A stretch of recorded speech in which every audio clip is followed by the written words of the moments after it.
Howdy, folks, and welcome to the Hunting Stories podcast. I'm your host, Michael, and we got another good one for you today. Today, we're actually connecting with one of our listeners. His name is Owen Neff, and he has some great stories for us today. So first off, of course, thank you, Owen, for reaching out. Really do appreciate it. To you listeners, again, thank you guys for tuning in. Merry Christmas, guys. I figured I'd drop an episode a couple days before Christmas. Hopefully, you guys have some time to sneak it in while you're hanging out with your families and enjoying some festivities. But yeah, that's it, guys. Let's go ahead and kick this thing off. Why not? And let Owen tell you some of his stories. Thank you. All right, Owen. Welcome to the Hunting Stories podcast, man. How are you? Good. How about yourself? Man, I'm doing well. I'm glad to be here talking to you, brother. So you reached out to me, said you got some hunting stories, and I always appreciate that. I love having my listeners on. So let's kick this thing off right, man, and let's start off with you introducing yourself so the folks know who they're hearing some stories from today. All right. Well, my name is Owen Neff. I'm from southeastern Pennsylvania in the Lancaster County area. I've been hunting just about as long as I can remember. Currently, my wife and I live in a rental temporarily. I work doing residential roofing and general construction. And that's actually why I was able to be on today because we got rained out. So get a nice free day off here to get some cleaning done. That's fine. I got a buddy who's in construction. He's in North Carolina and he got rained out today too. So he's excited like you are. But cool, man. Well, let's just jump into it, brother. Like, I know you got some stories for us. I don't know if we've had anyone on the podcast from Pennsylvania before, so I'm excited about this. Maybe. No, I don't think we have. So why don't you set the stage and just dive into your first story? Well, I'll go with an embarrassing one to get started, just to give everybody a laugh. So I grew up with the kind of the strong Pennsylvania camp tradition, where everybody gets together before rifle season. And back when opening day was on Monday, we would go up on Friday night, hang out on Saturday and get stuff ready at the cabin. And then on Sunday, we would do a big crew dinner at the club where we were a part of. And then everybody would go out Monday morning. But this one year, I want to say it was 2020 or 2019. 2019, I think. 2018, because it was my sophomore year of college. I wasn't sure if I was going to be able to get away, and I had to miss opening day because I had a big exam that I couldn't miss. And then I went and met my dad. I was in Chambersburg, drove all the way over to the Poconos, in eastern PA. And we went out, and we sat a little bit in the morning, didn't see anything. And then we made a move for the afternoon. And the older guy that was with us, Billy, was like, well, I'm going to go up here and do a little bit of a push. You guys go sit down in the bottom of the valley. So I started walking down with my dad, and we came up on a ladder stand. And the rule in Pennsylvania is if it doesn't have a name on it, you're allowed to sit it. And we weren't planning on being there for any longer than a half hour to an hour. So we figured, all right, whatever. I'm not real keen on doing that. Full law to it, or is that like a general, like hunters, tip of the hat to each other if you don't sit someone else's if they've labeled it? Generally speaking, it's a tip of the hat. You don't sit somebody else's, but the actual legislation is if there's no listed name on it or like a tag on it, then you're allowed to sit it legally. I don't like to do that, but my dad's in his 50s and was kind of just like, I'm sitting here, I don't give a crap. So yeah. Plus, how often do you actually find them, right? Like, how often are you out there finding those things? It's like, hey, well, whatever. Let's take advantage of the law the way it's written. Yeah, right. So I went up on the other side, and he sat in that stand. And I was going to sit on a log, but when I got down there, I couldn't see anything. So I was like, what do I do? And I looked behind me, and there was another ladder stand. I'm like, all right, well, I really hate doing this, but just one time, I'll go ahead and do it. I swear I've never done that before, but I was like, Dad's doing it, I'll do it. So I went up and I'm sitting for, 20 minutes, and about 5 does come running by. And I don't have a doe tag, but I thought maybe there might be like a late rut buck pushing him or something. So I waited. And then I felt a little bit of the bubble gut start kind of coming up. And I'm I'm going to have to get down. So I get down, and I'm like, I don't want to walk around and disturb this person's spot. So I go behind the stand, and I dig a hole and do my business. And I'm in the middle of pulling my pants up, and I hear a gun cock behind me. Just about shit myself again. Yeah. So it turned out that another member of the club actually lives right on the edge of the property line.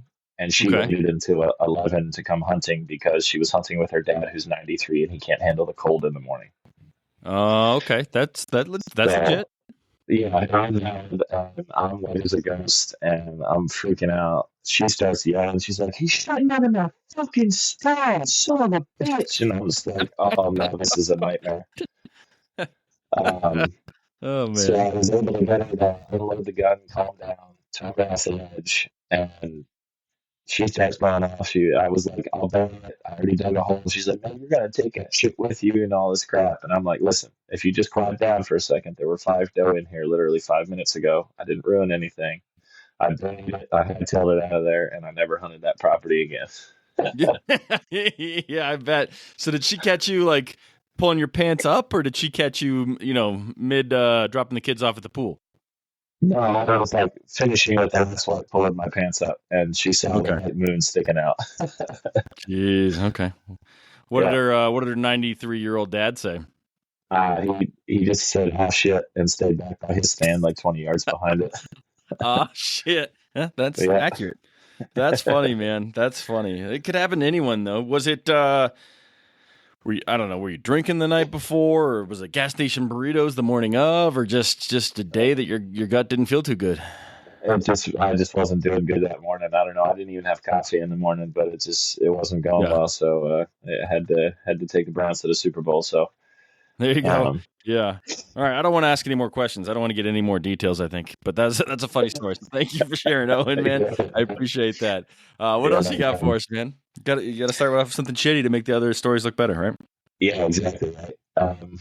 So I go with a couple almost. I fancy myself the king of almost because I hunt a pretty good amount, not as much as some out there, but I Yeah. try my best to get out as much as I can before we had the baby anyway. And I tend to have a lot of situations that just about come to fruition and then last second doesn't work out.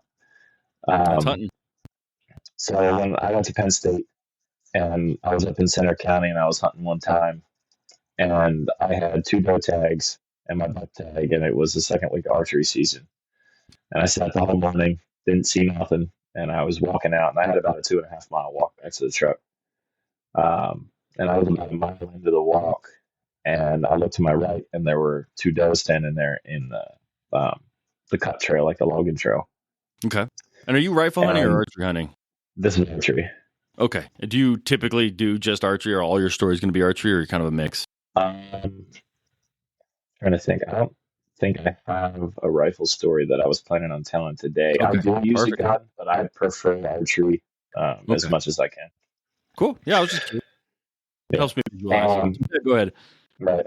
So I just immediately dropped to the ground, dropped my pack, and just wait. And it's super windy, kind of rainy this day. So I'm thinking I could maybe do like a still hunt stalk on them. And as soon as they disappear behind a stack of brush, I get up and I literally run up the trail, and it's like all grass, so it's completely silent. Um, and then I duck into the right and hide behind a tree, and she looks back at me, the one doe, and she kind of sees me, but she doesn't really spook. She just kind of stays on alert and goes back to feeding.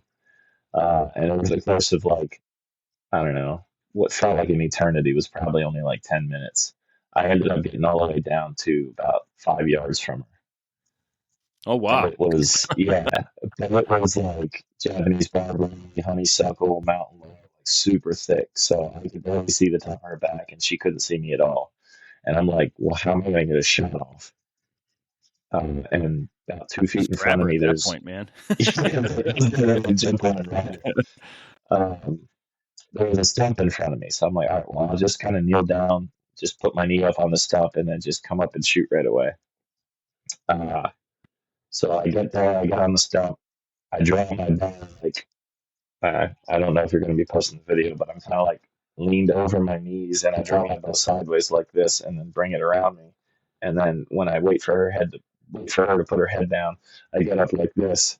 And right as I'm about to release the shot, instead of doing the stop and look thing like they do sometimes, she just heard the noise and immediately took off. And I went back and did the paces, and she was about roughly 7 feet from me. Jeez, that's cool. Yeah. So it was It's cool to get that close, man. Even if you things. don't, yeah, even if you don't harvest, it's cool to just be that close to an animal. Yeah. I've been that close to some elk and been like, holy shit, they're gonna stomp me, And then I called in an axis deer one time, and I got that guy to like maybe 20 feet, and I was like, oh man, this is just. I didn't even have a tag at that point because I already gotten my buck tag, and I was just like looking at this buck on an open hillside, just me and him sitting there. I'm like, why did you get this close? I have no idea, but it is super cool to see him. He was staring at me, didn't know what I was, but just being able to interact with the animals like that. I mean, sure. Yeah, it was in Hawaii. Yeah, it was cool. Literally everywhere is just shrubs, and I managed to call him into the one spot where there's nothing. I don't know if you remember the story, but I was like texting the group because there's not tags, but we're all allotted one buck, and no one else had shot a buck. So I'm like, come on, guys, let me shoot it. And while I'm waiting for a reply back, it shows up, and I'm like, well, too late for that. And I just enjoyed the experience, man. But it was crazy. I don't know if you can see behind me that way. There's my axis deer hide. I just see a turkey. There it is. Oh, man. That's awesome, man. I'd love to be able to do that.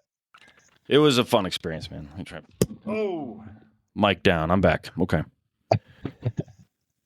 All right. Well, man, that's a cool story. It sucks. It's funny how sometimes they do like look and are very curious, and sometimes they're just gone. Wish someone could tell me why one way or the other, but I appreciate that story, man. What else you got? Yep.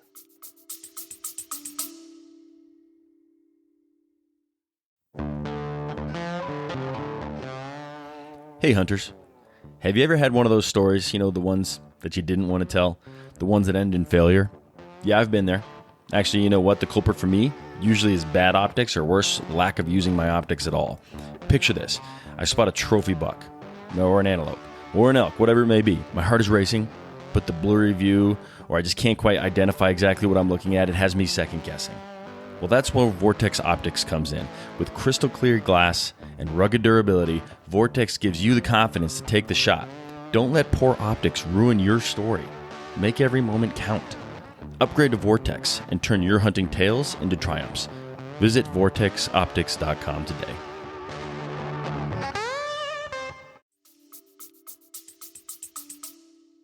I'll jump from that one to another archery story, and this one will be a success story, so I'll bring it up to a better note. Perfect. So I started deer hunting at 12, which is the legal age of Pennsylvania where you get your own license and you're not a mentored hunter. And after only about a year of sitting, I told my dad, I said, I've been watching a lot of these videos and guys are using these bows, and I want to get in archery hunting. And he had done it for one season, like many moons ago. And he's like, all right, well, we'll get you set up. So for Christmas, he got me a bow and got me all sighted in. And I practiced all summer. Went the next year, and I had many years in a row of not killing anything because I was hunting a piece of permission of a friend of his where it was a massive property, like 2,800 acres, but I was only allowed to hunt. Yeah, but I was only allowed to hunt about 20 acres of it, and I could only sit in a ladder stand that he had put up for me. I couldn't scout. I couldn't do cameras. I couldn't move for the rut, like none of that. And he took a shit like 20 yards behind the ladder stand, right? Maybe. And then also behind by his kids and stuff like that. And we also had a stipulation that if you were going to shoot a buck, at the very least, it had to be outside the ears. The antlers. Okay, got it. Yes, I was like, why you get his ears? But all right. Yeah, so I had to pass quite a number of bucks over the next, 5 or 6 years. And then my freshman year of college, I came home for one weekend during ironically, the October lull, as they say. I don't really believe in the October lull. It's just a matter of smaller amounts of movement. But I guess I just happened to be in the chips that day. I had basketball practice the following evening, so I knew I had a small window. And I sat in the stand for probably, 2 hours, saw about 10 doe. Was going to shoot one, but she stepped behind a tree before I could get a shot off, and turned out to be to my benefit. And about 20 minutes after that, I had this 5-point come down. He was 2 on one side, 3 on the other. Just a nice little basket rack buck. And being young, genuine, having never killed a buck with any weapon before, I was pretty amped up to shoot. But I exercised my restraint and respected the landowner because he's a good friend of mine too. Yeah. Um, and I watched that one all the way until I couldn't see it at like 120 yards the other side of me. And then a couple minutes later, trying to think which one was next. I think it was a spike came out, and I heard more noise behind it. And here comes another buck, and it's an 8 point.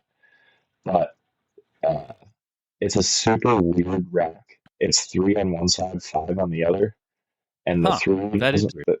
Yeah, it was so strange. And the three that was on the one side, kind of like it had the main beam that did the regular curve, real small basket, so not like wide or anything. But then the other 2 points, like, kind of went forward. It's kind of hard to explain. Like, you know how like the G2s and G3s on whitetails sometimes have like a forward lean?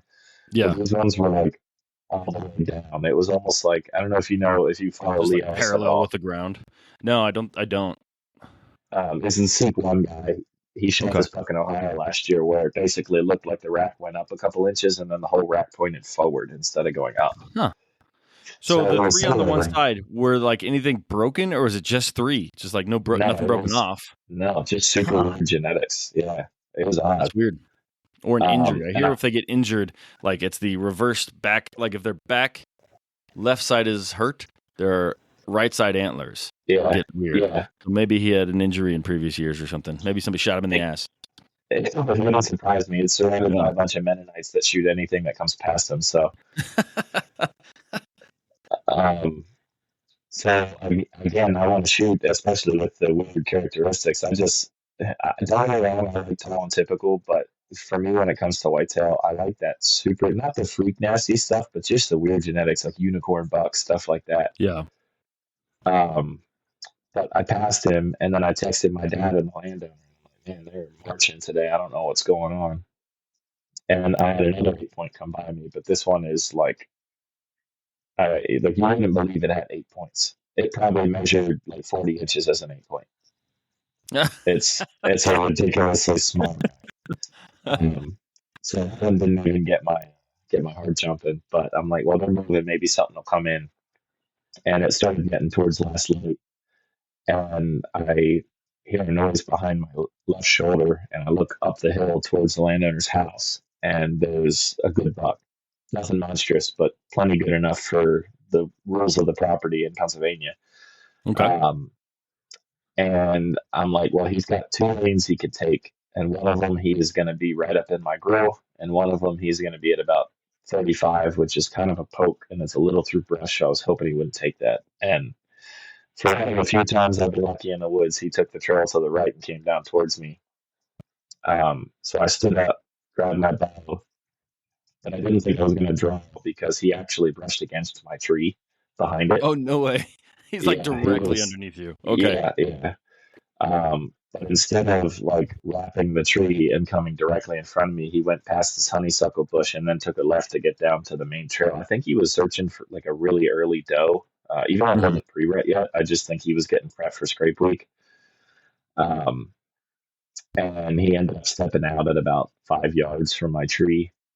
And when he got behind that honeysuckle, I was able to draw. And at this point in time, I'm shooting like a 50-pound bow. I have no experience deep diving into all the worlds of podcasts and YouTube University and learning about arrow Yeah. tuning and all this stuff. And I drew back, stopped, let him rip, and put it into the boiler room. He ran about 30 yards and dropped his head into the swamp and went end over end. And I actually had to catch myself from falling out of the tree. I had a safety harness on, but I was shaking so bad I misstepped and fell forward. Okay. And Awesome. I grabbed the ball from the tree stand and then sat myself down. And I couldn't even pick up my phone to call my dad or anything yet because I was shaking so bad. I had to give myself like 5 minutes. Oh, that's amazing. And how old were you at this point? 18. Okay. That's awesome. Yeah, it was fantastic. It was a great way to have my first buck.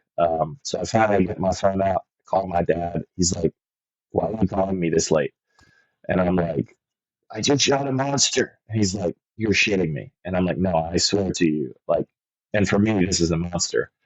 Um, and he like yells over the phone like in excitement, and then he's like, I'll be there as quick as I can. Um, so I know it's going to be a while to drag it out because where he fell in the swamp, I've got about 85 to 90 yards to go, and it's pretty much entirely uphill at about a 30 to 40% grade, and it's like half gravel.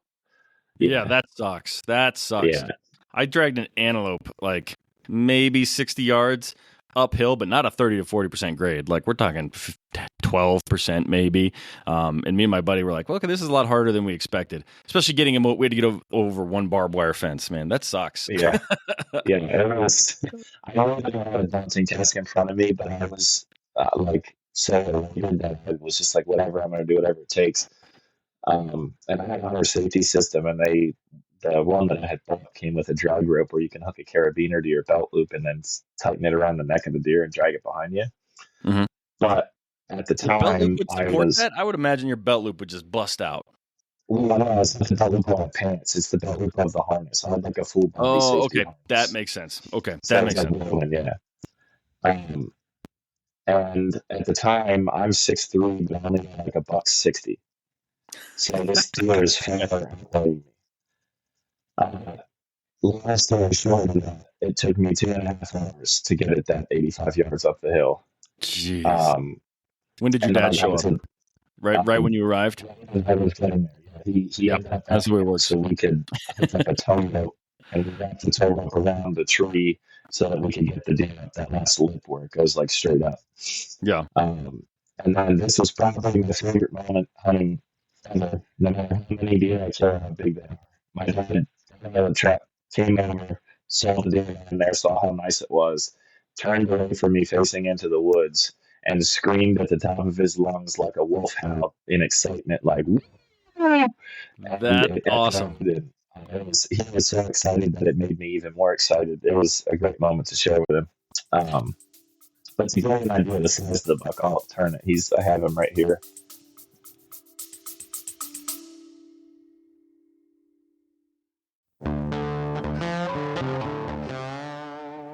Are you ready to elevate your archery game? Summit Bowstrings delivers premium strings for all archers, crafted with bloodline fiber and BCY material stretched for unmatched consistency. Choose from 3 series: Hunter, Competition, and Summit. Each string is built bison tough with unique techniques for extreme durability and performance, ideal for both seasoned hunters and target archers. Experienced strings designed to handle any challenge. Visit summitbowstrings.com and use HSP10 for a 10% discount.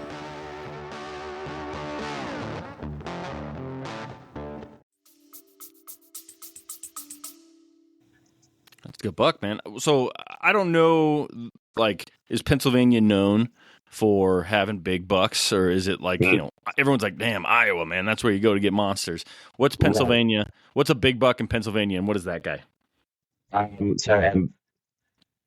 The average hunter in Pennsylvania would consider a Pope and Young a big buck, like a 120, 125. Okay. There have been 200 shot in Pennsylvania, 200 gross, but that's more in recent years, and that's not common at all. It's like maybe one a year, if that. And we have as of right now, the highest number of hunters per capita per square mile. Okay. So considering 350-some thousand people being in the woods and only one monster getting shot a year, there are other big ones, but I would say the average guy would consider a 120 like a really, really good buck in Pennsylvania. Cool. He ended up measuring out at 103 and 7/8. So that's I was awesome, very happy for a first buck. But the weight is the thing that would throw most people off. So he's a farm-raised deer, and I don't mean like in the high fence, but he spent his entire life on this property. I had 2 years of pictures of him, and he ate corn and soybeans all summer long. All the beginning of fall. Yeah. And then he went into the house, and it was loaded with like bristleberry, thorn brush, buckthorn, multiflora rose, acorns, all that. So I dressed him, and then I had to run back to college. So my dad took him to the butcher the next day to get him caped out for the mount and everything. He actually ended up weighing 250 field dressed. Oh, wow. That's a big buck. So that gave me a little bit of relief knowing that it took me that long to drag it that far, seeing as how I weighed 160 pounds. Yeah. So he probably weighed, what, 300, 320 not, something with close to guts in that. him, something like that. Jeez, Yeah, like his neck was absolutely massive standing on him. So that's it was awesome, pretty man. crazy. Yeah. That's cool. That's super cool. I also love the visual of your dad showing up, looking at it, and then just like turning around. Like, why'd he turn around? I don't know, but I love that he had to he's like, I got to get this emotion out, and I'm going to point it that way. Yeah. That's Well, pretty cool. to make those totally even better, the funny part was he told me after he got there that he was out to dinner with his girlfriend for her parents' anniversary, and he left in the middle of dinner before the food got delivered to the table to come. That's amazing. Hopefully they boxed it Yeah. up for him. Yeah, like his girlfriend was kind of like, "Are you really gonna go right now?" But her mom was like, "I know how special this is. Go be with your son." So it was pretty cool. I'm glad that they were understanding. So That is cool. That is cool. Are they? Is it still his girlfriend? it's his wife now. No wife. Okay. Yeah, So she got over it. That's good. yeah. Well, that's a great story, man. I love it. I love that like all these deer came by and you kept thinking about it, but you're being respectful, following the rules, and then, being there at a time when most people would say it's not worth your time, and you just kill your biggest buck. That's awesome. And he's a good looking buck. Yeah, thanks. Yeah. I'm very pleased with him. Does your dad archery hunt, or did he just set you up to do it? Well, I only got it, like I was saying before, like many moons ago. I think he got set up to do it, and he was potentially going to go out west to do an elk hunt. And then the buddies that he was going to go with wanted to do rifle. So they went rifle, didn't kill anything. And then he came back and he hunted Pennsylvania with a bow for 2 years, didn't kill anything. And he said, I'm tired of this. And he hung the bow up. And Yeah. now he hardly even hunts anymore. He only does it just to do like family get togethers and stuff like that, just to spend the time. So, yeah. Well, you got to get him out there, man. Get one of those like 2-seater ladder seats or whatever, and get him out there. Well, we did a fair amount of goose hunting together. Okay. But when my wife and I are gearing up to move to Oklahoma next year, and I plan on getting him out on a couple good bucks out there once we move. So. Yeah, man. Yeah, let me know when you do that. I know a couple folks out there that might be interested in taking you out. And I know some folks in southeast Kansas and near Oklahoma City. So I'd love to connect you and see if maybe I know hunting spots are sacred. So who knows? What they might just say, for sure. F off, but they might be interested in helping you out. So we'll see. All right, Owen, what else you got, man? Let's keep going. All right. So let's switch it up. I'm trying to remember back through your episodes. I don't recall if you've ever had a waterfowl story before. If you have, I'm guessing it's just one. We've had a handful. We've had. That's right. Duck hunters. That's right. I've had a couple different. A lot of times the duck hunters and waterfowl guys say that, it's kind of like fishing stories. They're all kind of the same, but occasionally you find one, and it often involves like someone almost dying because their waders fill up or something like that. So I don't know if that's where your story's going, but I'd love to hear it. I've also even heard one story. I think, gentlemen, there's the goose tornado that everyone hears about, but somebody saw ducks do a tornado, which is pretty crazy. So that's awesome. We've had a handful of them, but not enough. I'll tell you that. All right. Well. It doesn't have anybody died, but still to this day is probably one of the most incredible experiences I've ever had. Okay. And I swear to you, I remember like it was yesterday, and I was only 14, and I'm 27 now. So it's quite a number of years ago. But we were out hunting, and when we hunt our geese here in PA, I don't have any access to farm ponds or anything like that, so we field hunt. And we raced this one field right off the edge of a big reservoir that's unhuntable. They have it fenced off. It's like a project refuge. And we had a pit in the field, like right in the field. And there were 5 of us out that day. And the limit at the time was 3, so we could kill 15 birds. So the overall of it is I ended up killing 9 of the 15. Nice work. I can say that, I think, because the statute of limitations is over on it, because we're not supposed to party hunt in Pennsylvania. I'm supposed to kill my 3 and unload my gun. But that's a hard thing to judge when everybody's shooting, though, Right. Yeah, I could have definitely talked my way out of it. But so we had the first one come in really late. It was a super foggy, rainy. I was kind of sleeping a little bit that morning. And the first one came in surprisingly late with that weather. at like, I don't know, 8:30, 8:40. And the one guy that hunts in our pit uses a freaking 10 gauge, absolute cannon. And he shoots sporting clays about 250 out of 365 days a year. So he's a good shot. Yeah. So he just calls the shot, pulls up, drops the bird. It's just one. The other's flared before we can get a shot. So I'm like, all right, well, skunk's out of the hole. Hopefully the morning gets better. Um, a big group comes in, probably 50 to 60 birds, and they're coming in off my end. I'm on the end. And I have a pattern master choke, full size choke in my long barrel 12 gauge. So I can reach out there pretty good. Like I've shot a crow at 90 yards with it before. Oh, wow. Damn. Yeah. Okay. And the setup, we call the shot. Probably simulated a little bit more, maybe let the first ones touch down, but we called the shot. I pull up and I pick the lowest bird that I can find flat on the ground so I don't have to worry about wind taking care of it. I shoot and my choke is so solid holding those pallets together. I drop two birds in one shot. Yeah.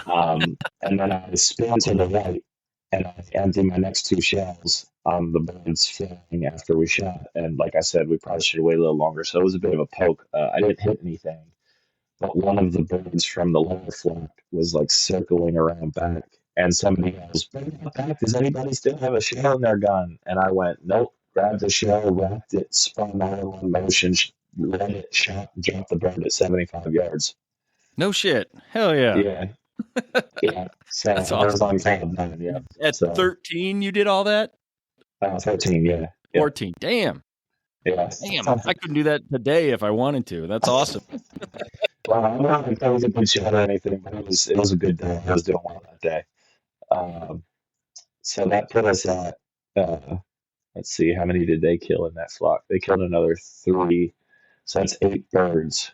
Yeah, 8. A pair comes in, we pull up to shoot. I shot it. They missed the other one. But sometimes with geese and ducks, after the group gets shot at, they want to know what just happened. So they'll kind of do like a circle back and fly over. Mm-hmm. Well, this time I had already gotten out of the pit and was running after the bird because I only winged it and it was trying to run over the hill. I had just gotten to the crest of the hill and they went, "Get down." So I dropped on my face and was just kind of like looking up like this to the side. And here that the other part of the pair had circled back and was coming. And I went down so that it could go to them. Well, it kind of like hung up right above me and it was only like 40 yards above my head. And I looked back and they yelled, "Shoot it." So I stood up, pulled my gun up and shot it and basically caught the bird. It fell right in my hand. No way. Yeah. That's awesome. Did you get to the bird that you winged before you fell down or laid down? No, or no? I shot the one, dropped it. I moved it away from my feet, ran down the hill, shot the other bird again, and then brought it back up. That's awesome, man. That's a hell of a day. Are you? I don't think we've gotten to 9 yet, or however many you shot. So we'll keep going. We need to get to 15. Well, 11, and I've shot 4 of them, I think, already. Or no, 1, 2, 3, 4, 5. I've shot 5. And another guy comes in, and they look like they're going to set up on the older guy's side that uses the 10 gauge, and they pick up at the last second, spin back around, and come in on my side. I think the wind was swirling. They like to land into the wind, so they pull up, and only 2 of us ended up shooting because we had to call the shot the way they were flying a little early. And I went 1, 2, 3 birds down with 3 shells. And the guy to my left shot 1. So that put us at, I think, 14. I might be getting these numbers off a little bit, but I think that put us at 14. Right now you're at 8 for you and 14 for the group, I believe. Yeah. One more. That put us 1 more. And then it stopped sleeting and raining and it started snowing. And I mean like blizzard level snow, fog dropped in. We can't see anything. And I said about how they started flying late at like 8:30, 8:40. All of this had occurred before 9:45. Oh, wow. Yeah, so it was a very good hour. And at this spot, typically, we don't get those big flocks unless we have weather. Our bread and butter is like singles and pairs that are just looking for a flock to lay down with. Um, and so that's where we're like, well, we just need another pair or something to come over. And we have a flock of about 40 come over, but they were so tightly bunched that we were afraid to shoot and shoot too many. So we ended up letting them fly over at like 30 yards, didn't shoot, and then let the breaker spin off the flock and come back. He's like, guys, I'm not flying anymore. I'm eating some corn. And he came to my end, and It's a good I duck called my own impression. shot. Yes. I called my own shot, flipped my head, pulled the trigger, dropped it in one shot, and that was it. That was a 5-man limit, 15 birds, and I killed 9 of them. There you go. So it sounds to me like only 2 of you actually shot anything. Did the other 3 kill any, or is just you and the old timer? Just the boys on the end? So the old timer shot that first one, and then that one where I said I shot 3 or 3 shells at the end there. The guy to my left, which would have been my dad, I think, shot and killed one. But the first flock where I shot 2 with 1 shell, and then that long one out back, the other 2 guys next to my dad were shooting in that volley and killed a couple, which was what put us to like 6 or 7 or whatever. Gotcha.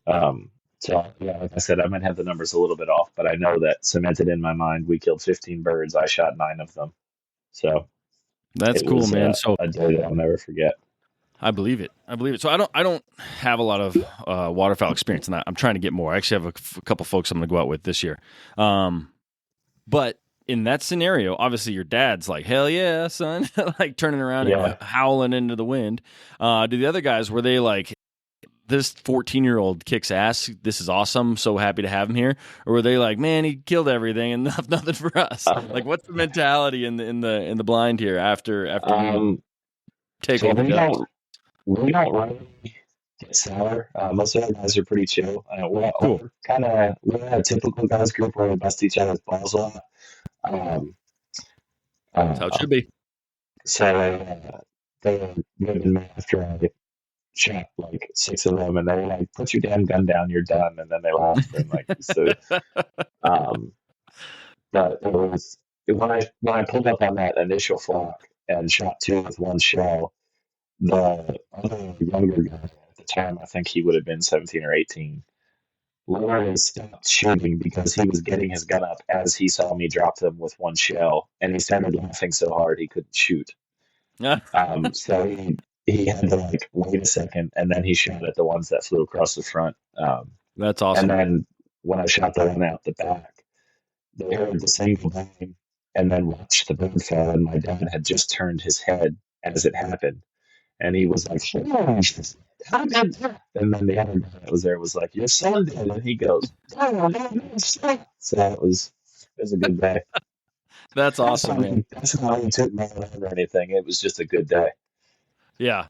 No, I'd rather be lucky than good any day, right? Yeah, for sure.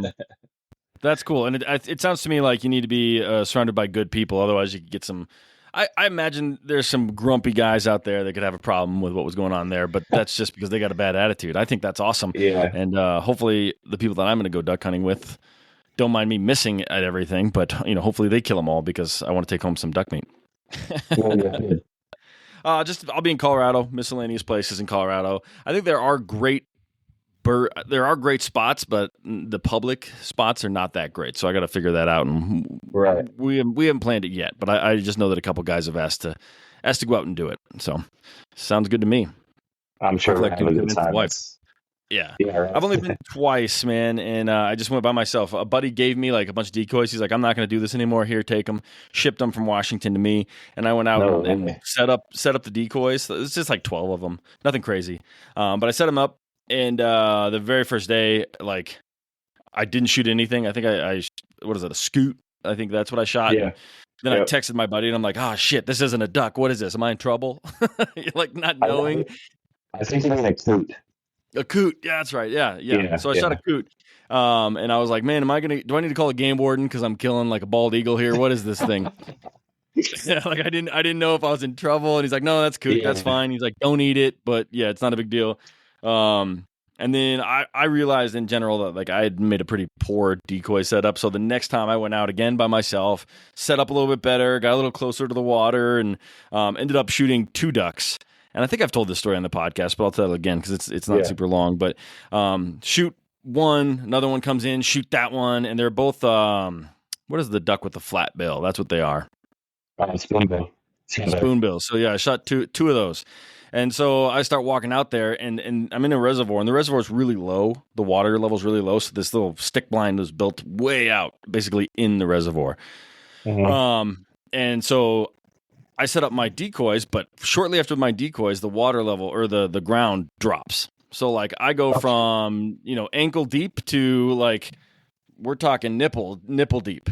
In my waders, I'm looking at the edges of them, and I'm like, I've got about an inch before I'm underwater. And the birds are farther out. So I'm like, shit, what do I do? So I waddle back to my decoys, grab one of them, and I'm fishing with my decoy. So I'm throwing the decoy beyond the bird, holding onto the string, and then trying to reel them in. And I was able to get one of them back, but the other one unfortunately floated away out to who knows where. But I was pretty happy to just have the one bird. So, but sure. yeah. But I learned a little bit. Every time you go, you're like, okay, I realized what I'm doing wrong here. And hopefully next time I shoot more than the two birds. So we'll see. You're doing pretty good if you went out twice by yourself with no experience and you killed 3 birds. That's especially on public ground, that's pretty good. The coot, I don't know if there were plenty of coots. I probably am missing a couple coots that I shot that second trip that I just didn't mention. But the first time when I didn't know what a coot was, that's when I was like, oh God, I'm in trouble. This is definitely not a duck. Yeah. Yep. As it turns out, they're everywhere, and yeah. I will say that I probably, what is it called when they're sitting on the water and you shoot at them? I feel like there's a name for that. But shot. I don't know. Yeah. I try not to do it if I don't have to, but yeah. Well, I mean, I was bored. Coots are sitting there, and I'm like, well, if it's legal, I'll go ahead and take some shots, practice. If the opportunity is there, absolutely take it. Yeah. You got to practice, right? You got to learn somewhere. Yep. All right. I just lost my other headset. Give me 1 second here. But what other stories you got for us, man? Let's see. Oh, okay. This one will be fun. This was the story of an illegal turkey, and it was not me. So this was. I have one of those that I haven't told, but maybe I'll share. I don't know what the statute of limitations is for South Dakota, but I have a buddy who did the same thing. Go ahead.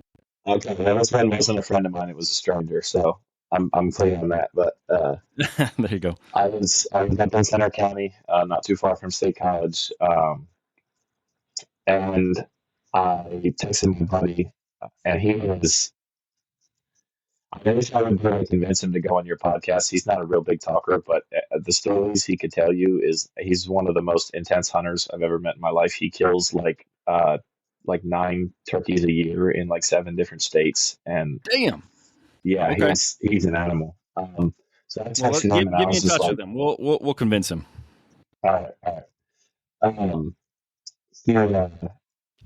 texted him and said, listen, I barely have any chance to scout. Season starts tomorrow. Is there somewhere I could go try to roost some birds now that you know is a spot you're not going to hunt? So he sent me a pin and said, 5 or 6 years ago, I hunted back here. There were some birds. You might be able to find them. Give her a handle. So I went in there the night before. Didn't walk too far down in because I didn't want to mess anything up because turkeys are super spooky. Yeah. And I started hearing them head off. So I put my diaphragm coil in and was doing some yelps and cutting a little bit, and just trying to hear them sound off as they fly up to roost, so I know where they're going to be in the morning. I ended up roosting 4 birds, all within a general locality. I'm like, all right, this is great. I'll come back here way early in the morning. We'll be good. So I get out. Oh man, dark 30, like 3:15, something like that. Okay, yeah. Made coffee and breakfast at the fraternity house, and then hopped in the truck and drove out to the spot. And I was set up probably an hour and 35 minutes before even like the crack of daylight hits. And I was texting my buddy because he was hunting somewhere else, and I was like, well, he's going to be the only other soul I know that's awake at this point, so tossed some time texting him. And right about 45 minutes before light, I hear one fly just like, I don't know, 100 yards away. I'm like, oh, shoot, I am in the chips. And then a couple minutes later, he hits again. and then it fires up two of the other ones. Turns out I'm basically like in a bowl in the bottom of the valley. Three of the four of them are like around me.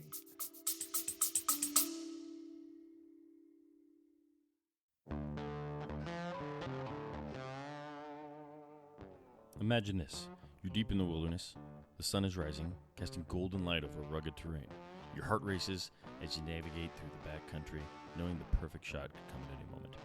This is where memories are made and stories are born. Ultralight rifles are often seen as Mountain West guns, but the Ridgeline FFT from Christensen Arms breaks that mold. This stellar, lightweight rifle is your perfect companion, whether you're in the backcountry or box blind, ensuring you never have to switch between your builds. With its aero-grade carbon fiber barrel and stock, the Ridgeline FFT is incredibly lightweight, yet powerful. Thanks to its innovative side baffle brake, it reduces recoil even on a 5-pound gun shooting magnum calibers. It's like black magic. As a sub-MOA tack driver made in America, the Ridgeline FFT is for those who seek the thrill of the hunt and the joy of storytelling. Picture yourself returning to camp, Ridgeline FFT in hand, ready to share the day's adventures. Head to your local shop, pick one up. You've got to feel this rifle to believe it. Let the Ridgeline FFT be part of your hunting stories and the legacy you pass down.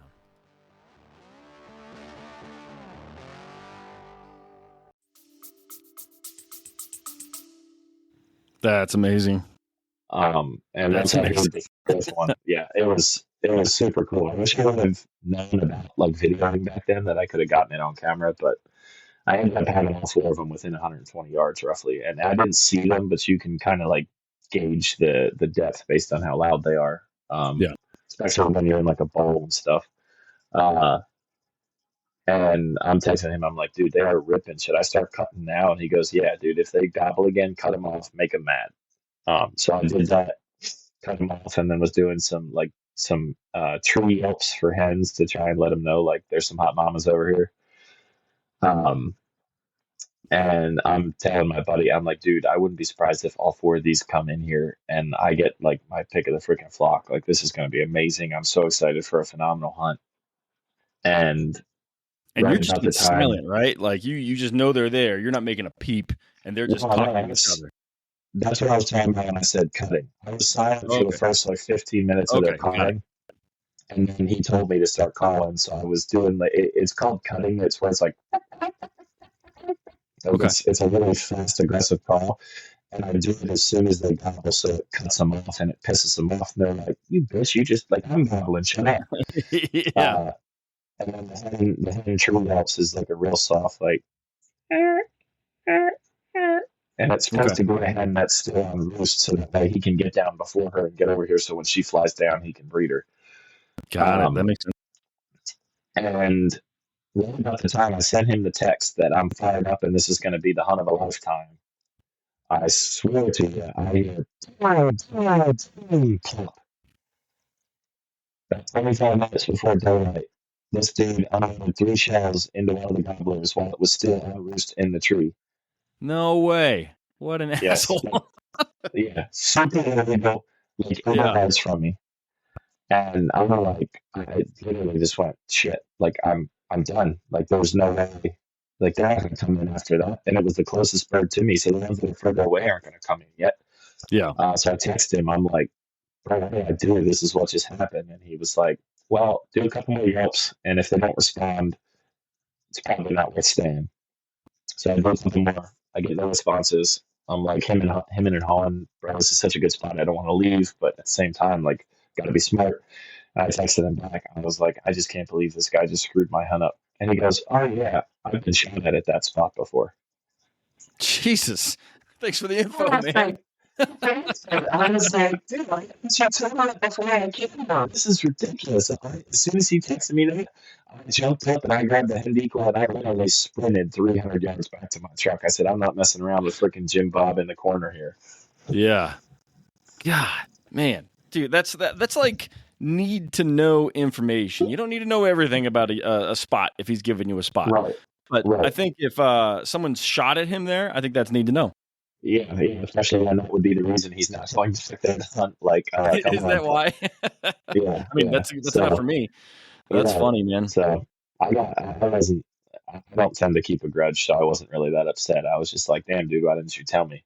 Yeah. Um, so I went back to the fraternity house, didn't hunt the next day. And then the following day, one of my fraternity brothers had never turkey hunted before. So I'm like, you know what? Screw it. I got a decent spot. I'll take you. And it's not the same spot. I went to a different place that I personally had been to with this other, not the buddy who had never hunted, but the one who's like the Yeah. turkey guru. I had been How there with many him, and we had found in Pennsylvania? How many turkey tags do you get when you buy a license? straight with your license, you get one, and then you can buy a bonus tag for $25. Okay, cool. So I went to this spot where we had seen a bunch of turkey scat when we were in there scouting preseason. And it's one of those spots where you don't really have to walk in far. Like there's a old county road, it's all gravel. You park, you walk in maybe 100 yards, and you're like in the chips of like scratch and scat and stuff. So I take this buddy out there. He was in ROTC at the time. He's a military guy. And he'd never really been hunting much, period, but definitely never turkeys. So we got into a spot where we passed a spot on the men walk-in trail where there had been some turkey scratch. I'm like, all right, well, they're definitely in here. We need to sit and listen for a second. And I heard one fire off, and it wasn't that far away. So we set up just off the trail, like 15 yards off the trail. Don't even set a decoy up. I start calling. I got two gobblers fired up at about 200 yards. We can hear them fly down. It's that quiet that morning, even though they're 200 yards away, and they're gobbling, they're getting closer and closer over time. And like 20 minutes after light, we hear a noise to our left, and we look over, and here freaking Jim Bob Joe is walking in the trail like 20 minutes after light, just straight down the trail. Like, dude, this is turkey hunting. You can't, like, it's not like still hunting for deer. And I was like, dude, stop. We got birds on this trail, and they're on their way. I didn't say you can't hunt here. I wouldn't have cared if he would have sat up. I would have sat back and called and let the two of them double on the gobblers. I don't care. I was just saying don't go any further because these birds are coming. And he just goes, sit, fuck, and then turns around and walks out. And I looked at my buddy Jeremy and I was like, well, I mean, that's his loss. I wasn't telling him he had to leave. I was just saying don't walk any further. So they end up getting all the way down to like 120 yards, roughly just over the crest of the hill, and they like go silent. So I just get super aggressive and start calling, and I hear them gobble again, and they're further away. And I'm like, what the heck? Like, why are they? I'm so confused. Why are they further away? And they had gone to about 150 and then just stayed there for like 20 minutes, just hung up on this ridge. So I'm like, dude, are you wearing your sneakers? And he goes, yeah. I'm like, we're going to have to be silent. We got to try and close distance. This isn't going to work. So we get down onto the trail and we start running, and we don't even take 10 steps. And I hear this super loud flapping noise, and I look up, and there was a hen still on roost 45 minutes after light, like 40 yards from where we were sitting the whole morning. No way. Yeah. So she flies, and I looked at him. I'm like, we might be hosed here, but we don't have a choice. We've got to keep walking because those birds aren't going to come, especially now. So we went up to the top where we had the closest point that we had gotten them to, and as we're gobbling to them and walking to them, they're gobbling and getting further away. So we're basically chasing them at this point, but they're still talking. And we get to where they had gotten at that hang up spot at like 150 yards, and I hear a noise to my right, and I look up, and there's a hunter sitting right there. And I'm like, shit. I feel like such a dick, dude. I feel like such a dick. I'm not the kind of person that'll see somebody sitting there hunting, wave at him, and just keep walking. Like I've already done it twice this year in rifle season. If I see orange in a tree, I am turning around going the other way. I do not want to be the person that messes up somebody else's hunt. I don't care if it's public land or not. Like I'm just not that kind of guy. So I was like, oh, crap, I'm sorry, dude. And he goes, yeah, you ruined it. They were here at like 50 yards, and they turned around and ran when you came up the trail. And I thought about it for a second. I'm like, if they were right there at 50 yards, why didn't you shoot? Yeah. But I still just was super apologetic, turned around, walked out. We got back to the trail, and I was with my buddy. I was like, dude, that sucks. I thought for sure we were calling those birds in, and here somebody was up higher. He goes, you didn't even recognize them, did you? So what do you mean? Well, I guess military guys get this like parka thing. I don't know what you call it. It's like that towel with the fur on the ends that they like wrap around their head when they're in the desert and stuff. Okay. I don't know if you've ever seen before. It's like a green I know or what you're talking white about. blanket with white Yeah. print on it. Well, being that my friend was in ROTC, he has several of them. The other guy had one, and he recognized it. This dickhead that walked in on us in the morning that we said, "Stop, there's birds Went coming." around. Yeah. He went back out, got in his car, drove up past us 100 yards, parked, and then tried to cut off the birds we were calling in. Oh, interesting. So he walked all the way down into the trail, and that was probably why he didn't shoot him at 50 yards. And he just wanted to say, "You walked up here and you spooked them." But really, if they were at 50 yards, they were probably on the trail. He got to 50 and they heard him and ran away. Yeah. So, Yeah. His story's not adding up, man. That's too right. bad. Especially because you went out of your way to like help him. It's not your fault that he ran off. Like you would have let him Right. in, and then of Yeah. course, yeah, that sucks. But not every hunter is polite, and Unfortunately. a gem to meet like yourself, Owen. So they're not all like you. I try. Yeah. Well, is that the end of that story? Just like your buddy realizing that that's the same guy? Yeah, he had to go home for something that following weekend, and then the season was over the weekend after that. So we didn't end up getting back out. So Gotcha. it was unfortunate, but that's why I say I'm the king of almost, because whether it's from another hunter, a mistake I made, or a deer noticing I'm there, like I'm constantly right in the chips, and it just doesn't happen. So Yeah. No, that's why it's hunting and not killing, man. I know. yeah, exactly. It's funny having this podcast. It's like I hear so many guys like, "Yeah, I'm just lucky. I just kill one every time." But like realistically, no, that's not most people. That's not me. I'm out there, and if I have an opportunity, like I'm super happy. And if I don't kill something, like that's par for the course. So it's just it is what it is. But I'll tell you a quick story, and then I think we're about out of time, so we'll probably wrap this thing up. But I wanted to tell you my friend's turkey poaching story, and there's a lesson in this one for everyone. They were actually a group of guys. I won't mention any of them because I don't know if it's I don't know anything about what legality of this, but they were hunting South Dakota, is what I'll say. They were duck hunting, and they had a pretty good day. I think they had limited out in the area that they were. There were just turkeys everywhere, and they're in like a residential neighborhood. And there's just turkeys, and of course they're rolling back and forth between their duck hunting and coming back. So they've got the shotguns. And at one point, they're literally at their house, and in the neighbor's driveway are 5 turkeys, and they just like I think 3 shots killed all 5 of them. Just like 2 guys shot a total of 3 times, all 5 of the birds down. They're like, oh shit! Like they didn't expect that to quite happen that way. They grab the birds, they run inside, they process the birds. There's not much to that story. The interesting part is that like he was a pretty successful hunter up to that point. From that point on, after let's call a spade, he poached the birds, right? And it was midday. He has not killed a thing. So there's some hunting karma in the world out there, guys. So be good in the woods.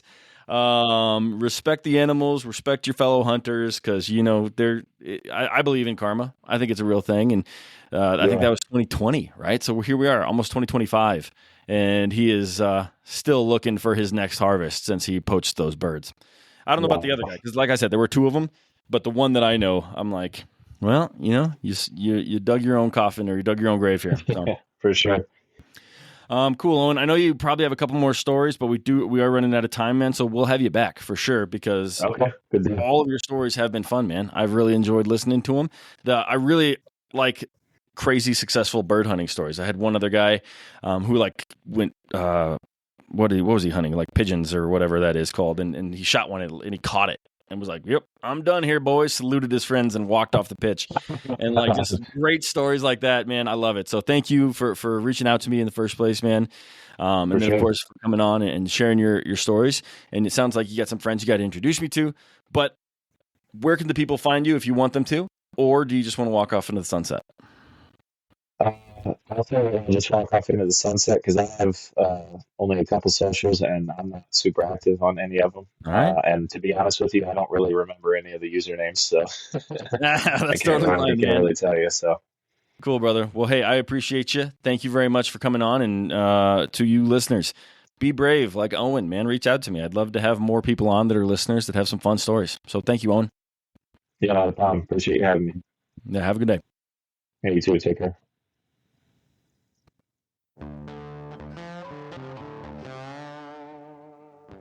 All All right, guys, that's it. Thanks again for tuning in. I hope you guys have a wonderful holidays. Owen, thank you for sharing your stories with me, man. I really do appreciate it. To you listeners, guys, please do reach out to me if you have some stories. I'd love to hear them. All the listeners would love to hear them. And frankly, you're a better storyteller than you think. That's the number one thing people tell me is I don't tell good stories. But promise me, or I promise you, you do. Again, guys, happy holidays, Merry Christmas, all that stuff. Thank you again, Owen. Now, guys, get out there and make some stories of your own. Thank you.